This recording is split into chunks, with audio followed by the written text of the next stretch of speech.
জনাব তারেক রহমান সাহেবের ID card 24 ঘন্টা হয়ে গেছে, আলহামদুলিল্লাহ। এটা খারাপ দিক না। তো আমার কথা হচ্ছে, জনাব তারেক রহমান সাহেবের আইডি কার্ড যদি 24 ঘন্টায় করা যায়, আমারটা 24 ঘন্টা হবে না কেন? আপনারটা 24 ঘন্টা হবে না কেন? কথা বলেন না কেন? এখানে বাধাটা কোথায়? আমরা জন্ম নিছি, দুনিয়া হলো জন্ম নিবন্ধন আর ভোটার আইডি কার্ড আর হলো সার্টিফিকেটের নাম সংশোধন করার জন্য।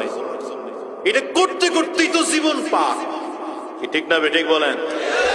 আপনারা যদি জনাব তারেক রহমান সাহেবের আইডি কার্ডটাকে মাত্র 24 ঘন্টায় করতে পারেন, তাইলে বোঝা যায় আপনাদের কাছে এমন প্রযুক্তি আছে যে 24 ঘন্টা আইডি কার্ড বের করা যায়।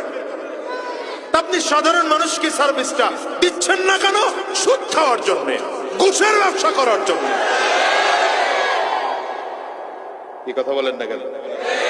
এই জন্য আমি বলবো, আগামীতে কারা ক্ষমতায় যাবেন জানি না, যারাই যাবেন, আল্লাহ যাদেরকে ক্ষমতায় নিবে, সরকারি চাকরিজীবীগুলোর মধ্যে যেগুলো সুদখোর আছে, যেগুলো ঘুষখোর আছে, প্রত্যেকটাকে শাস্তির আওতায় নিয়ে আসেন।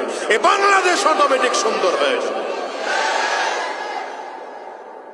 আমার দেশের হাজারো মানুষকে আমি দেখেছি শুধুমাত্র আইডি কার্ড ঠিক করার জন্য 100 দিন দৌড়ায়, কাজ হয় না। জন্ম নিবন্ধন ঠিক করার জন্য দৌড়ায়।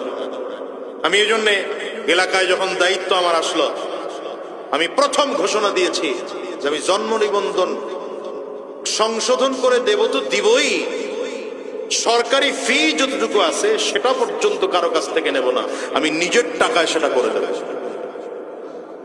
আলহামদুলিল্লাহ, আমার এলাকা এখন ভেজাল মুক্ত, আল্লাহ শুকর।